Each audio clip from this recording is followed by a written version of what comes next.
Da li znate da je ovo grob Svetog Nektarija i ovdje još uvek može da se čuje otkucaj srca?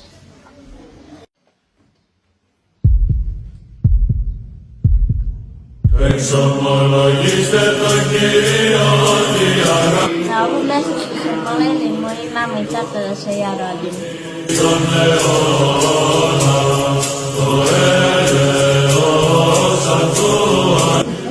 Nektarijus. Gospodu se pomolimo.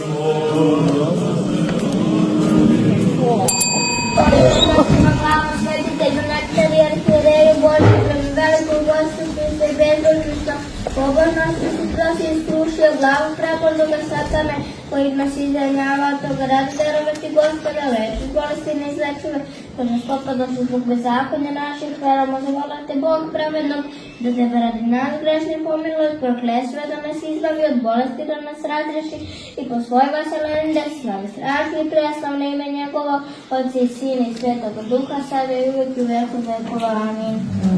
Slava tebi.